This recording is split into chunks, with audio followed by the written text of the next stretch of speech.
Assalamualaikum warahmatullahi wabarakatuh. Halo semuanya. Perkenalkan, nama saya Cindy Yuliana dengan NIM 857030179. Di sini saya akan melakukan tugas mata kuliah PDGK 4107 dengan mata kuliah praktikum IPA di SD. Modul 1 tentang makhluk hidup, kegiatan praktikum 2 tentang simbiosis. Selamat menyaksikan.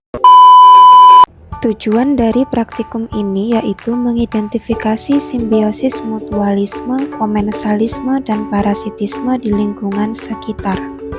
Adapun alat dan bahan yang digunakan dalam praktikum yaitu alat-alat tulis, tabel pengamatan, alam sekitar, HP, tripod, dan alma mater.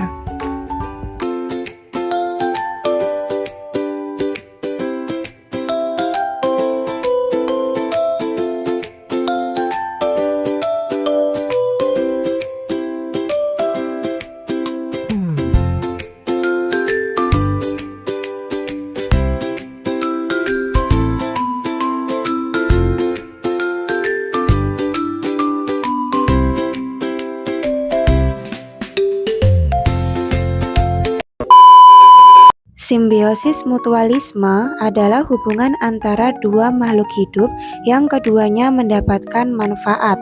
Salah satu contohnya bisa kita temukan di lingkungan sekitar, yaitu antara cacing tanah dan tanah itu sendiri. Cacing tanah hidup di dalam tanah dan menggali lubang-lubang kecil saat bergerak. Lubang ini membantu menggemburkan tanah, sehingga udara dan air bisa lebih mudah masuk ke dalamnya. Hal ini membuat tanah menjadi subur dan baik untuk pertumbuhan tanaman. Di sisi lain, tanah memberikan tempat tinggal dan sumber makanan bagi cacing. Cacing memakan sisa-sisa daun dan bahan organik yang ada di tanah.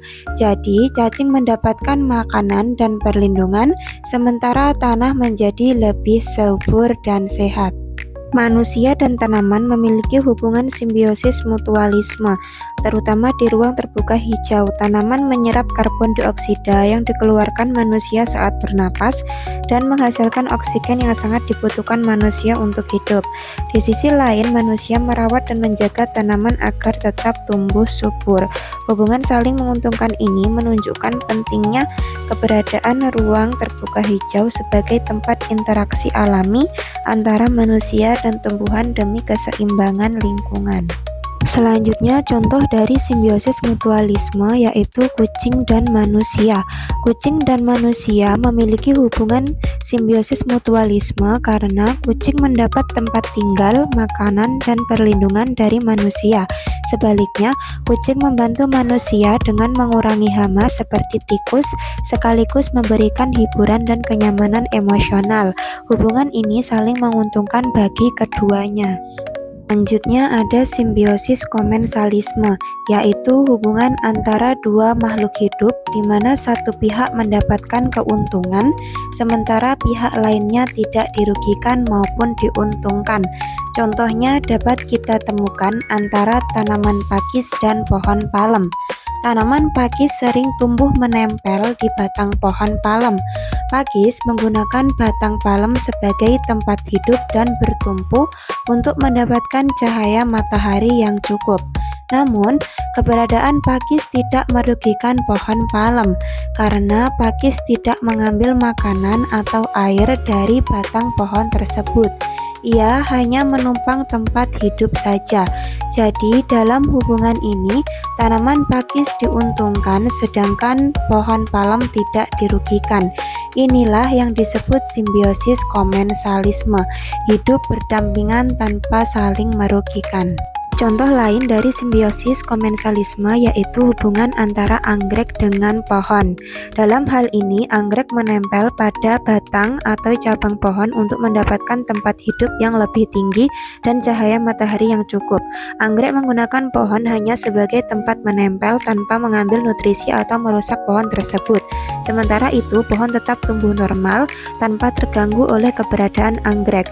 Hubungan ini menunjukkan bagaimana makhluk hidup dapat saling berdampingan tanpa saling merugikan, menjadi bagian dari keseimbangan ekosistem. Yang terakhir yaitu simbiosis parasitisme, adalah hubungan antara dua makhluk hidup di mana salah satu pihak mendapatkan keuntungan sedangkan pihak lainnya dirugikan. Contohnya bisa kita lihat pada hubungan antara jamur dan pohon mangga.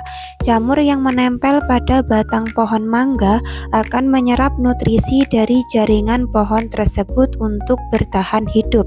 Akibatnya, pohon mangga menjadi lemah, daunnya menguning, dan pertumbuhannya terganggu atau bahkan mati jika jamurnya terlalu banyak. Seperti yang kita lihat di video ini, tampak pohon mangga sudah mati dan hanya jamur saja yang hidup. Dari hubungan ini, jamur mendapatkan manfaat sedangkan pohon mangga mengalami kerugian.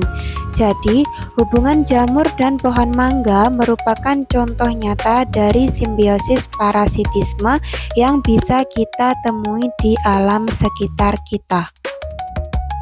Contoh lain dari simbiosis parasitisme yang biasa kita lihat di lingkungan sekitar yaitu kutu yang hidup di tubuh kucing. Kutu mendapatkan makanan berupa darah dari tubuh kucing. Namun, bagi kucing keberadaan kutu ini sangat merugikan. Kucing bisa merasa gatal, tidak nyaman, bahkan terkena penyakit kulit. Jadi, dalam hubungan ini kutu diuntungkan sedangkan kucing dirugikan. Itulah yang disebut simbiosis parasitisme. Contoh terakhir dari simbiosis parasitisme yang dapat kita temui di lingkungan sekitar yaitu belatung yang hidup di dalam buah jambu. Belatung merupakan larva dari lalat buah. Lalat ini meletakkan telurnya di permukaan buah jambu yang masih segar. Setelah menetas, belatung akan masuk ke dalam buah dan memakan daging buah jambu tersebut. Akibatnya, buah jambu menjadi busuk, berlubang, dan tidak layak dimakan.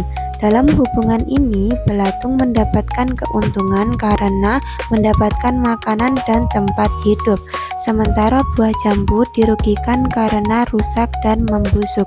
Jadi, hubungan antara belatung dan buah jambu merupakan contoh nyata dari simbiosis parasitisme di alam.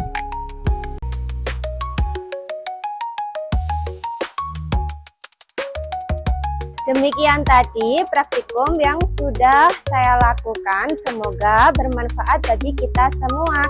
Saya akhiri, wassalamualaikum warahmatullahi wabarakatuh, sampai jumpa.